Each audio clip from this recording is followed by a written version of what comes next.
Hey guys, it's Eric with the Miller Park Minute, back again with another video talking Brewers like we like to do. You know how we do it, throwing strikes, getting likes, hitting dingers, getting listeners. Back again. We are finally back behind the microphone. It feels good to be back 2 days in a row now. Just a little life hiatus. That's all it was. A little life hiatus.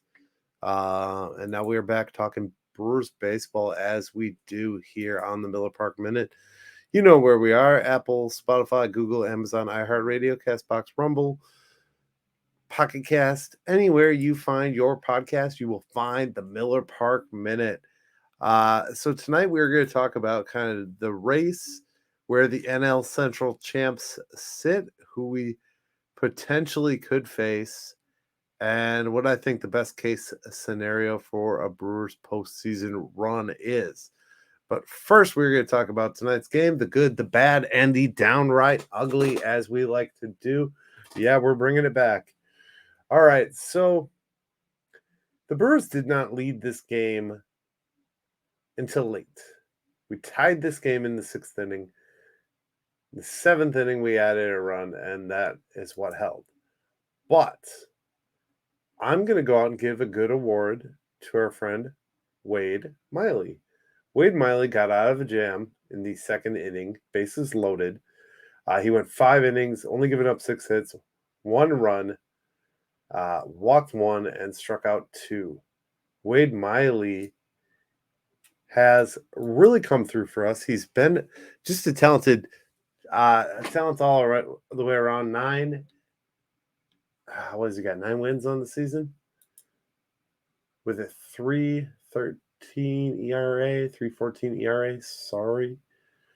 Yeah. So good outing for him. The other good pieces were the bullpen. We got in a lot of jams tonight. The bad was the jams that we got ourselves into.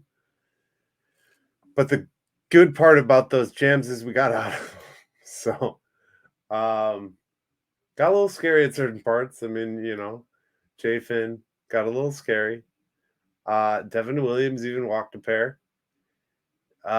Just downright scary. But that being said, you're getting these guys more reps, especially your guy like Uribe, your young guy, who has a 1.52 ERA, and that still baffles me that he's that good. As far as the bats go, I mean, we had 3 runs on 7 hits, not a bad differential. Of course, we got Devin Williams with big save, number 36 on the year. He's got a 1.56 ERA. We are poised with these guys and with this bullpen and the way that these guys get out of jams. We are poised for a good postseason run. Let's talk more about what that postseason run could become. But before we do that, I want to talk in brief. Ethan Small was recalled from AAA Nashville. So JB Backus was placed on the IL. We're going to see a lot of these little moves, especially with the availability of like a Garrett Mitchell and a Winker. We're going to see at bats. That's why you saw Brian Anderson in today's game. They're trying to try these guys out a little bit and see what roles they could fill for this postseason roster. So I think everyone's going to get a little bit of an audition going into what we hope to be a very long postseason run. I said it yesterday, NLCS Plus is what I expect, what I'm predicting. And then we've got a day game, a late day game, 3:10 day game tomorrow. You got Burns on the hill for his final start before the postseason push versus Hudson. So I expect it to be a light outing. I don't think Burns is going to go a complete 9. I don't think he'll even go 8, to be honest, unless he's really rolling and the pitch count is super low. But let's talk about tonight's action. Let's talk about the games that matter to us right now and the ones that affect who we may play in the postseason. So the Cubs dropped 6-5 in 10 innings to the Braves. That's good for us. The Marlins won the makeup game 4-2, and then the Mets won their other game 11-2. So with this happening, this has moved the Mets into a tie with the Chicago Cubs. Now, the Mets aren't in it. Forget that I said the Mets. The Marlins. Oh, the Marlins are in a tie with the Chicago Cubs for the third wild card place. So that means that they could potentially replace the Cubs. So us dropping to the Miami Marlins actually helped our case this weekend. Not to say we lost on purpose, but maybe we lost on purpose. As far as like the D-backs go, the D-backs won again tonight, 3-0. Who else plays? Who else is Philly? Philly's probably got a wild card lock, so we don't really got to worry about them. So yeah, it's coming down to Arizona, Chicago, and Miami in the final stretch here. Those are the scores that really matter to us at this current juncture in the NL. A lot of people, we're going to go into the news around the league now. A lot of people are talking about the fact that they lost to clinch. That is a system that exists. This isn't the first time this has happened where a team is lost to clinch. It's a weird feeling, but at the same time, hey, we won the division. What does it matter? We won plenty of games to win this division. And I think that speaks volumes of where this team is. I mentioned it yesterday. Let me see if I've got it at the ready. I said I was going to get it at the ready, and I didn't grab it. But I'm pretty sure it's on one of these legal pads. Just give me a second. Oh, nope.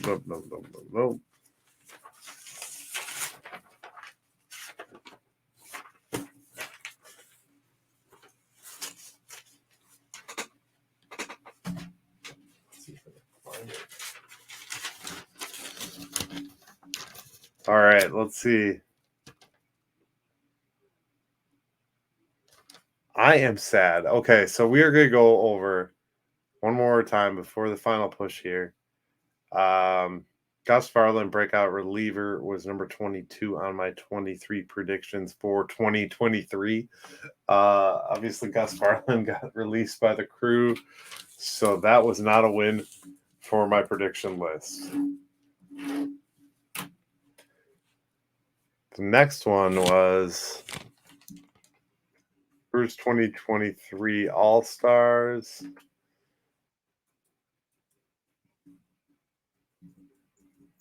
It was Burns and Williams. So we got two.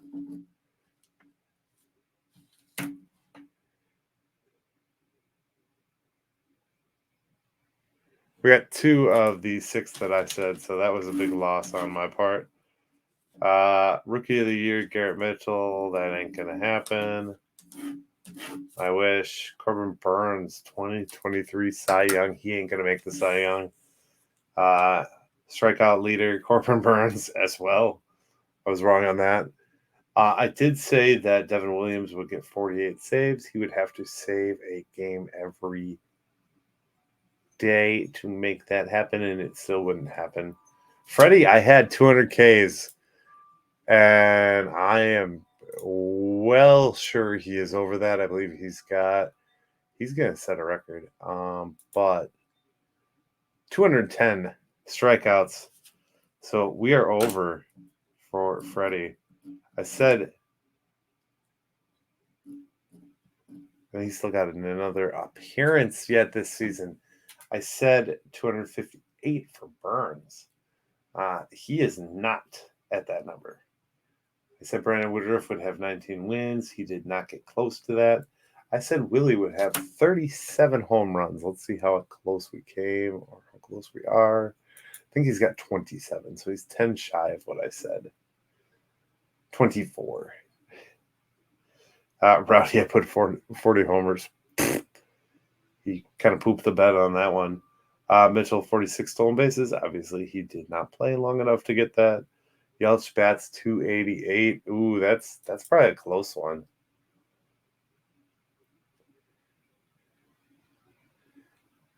By team, Brewers. Christian Yelich is currently batting 275. Oh, we still got time. We still got time on that prediction. Peter Strzelecki, we got rid of him, so that one doesn't count anymore. Can't get that one. Mitchell, I said we leave the hits. Again, we can't get that one. So I had really, really strong hopes for Mitchell. Owen Miller. You don't even want to know how many home runs I said for Owen Miller. Lauer, 100. Wow. I was being generous. No trades. Well, we did make trades, so that's a loss.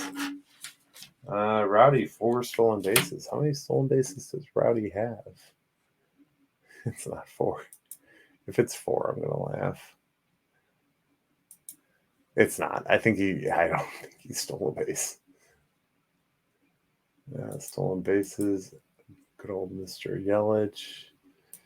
MLB Brewers. SBs. Where's the SBs?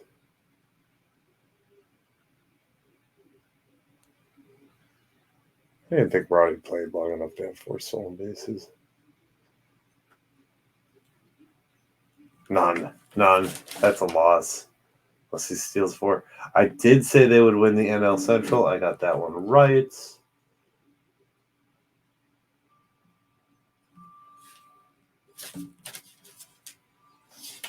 Rowdy 40 bombs isn't going to happen. Willie would have to go on a real tear. Brandon can't win 19, so we lost that one. Burns is not close. Williams. Got a lot of L's on this, man. Burns could still take K leader, though, so I'm not going to cross that one off just yet, but this list, I was wrong a lot. That happens. That's the world of calling sports and trying to talk sports. You think you know what you're talking about sometimes, but you just don't. Or you think you got an inside shot that something's going to happen. That's not. But still, you're NL Central Division champions. The story for this team is unwritten still. We have a chance to do something special. Christian Yelich. Special message from Christian Yelich after winning the Central Division. So next week we start this 3-game set against I don't know who. If we sweep, the ideal part here is sweeping. I mean, we may not know who we play until the final game. We may not know until Sunday, in which case we do have the opportunity to play spoiler against the Cubs.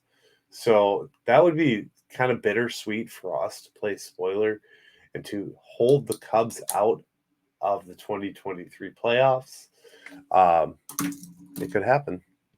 We did it in 2018, game 163. There's an Adam McCalvy story kind of telling us kind of what we expect and kind of want to know.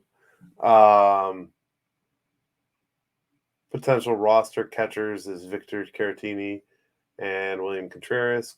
First base would be Carlos Santana, Rowdy Tellez, Bryce Turing, and Andrew Monasterio. Second base, Josh Donaldson and Brian Anderson at third.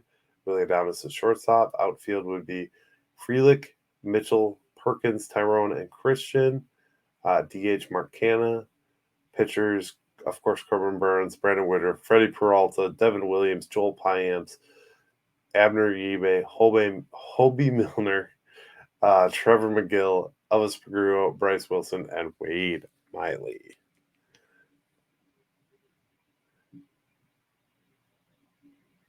There's a lot of questions whether Mitchell is going to make it to the roster for the playoffs. We'll see. We're going to see all these things in due time in the next few days.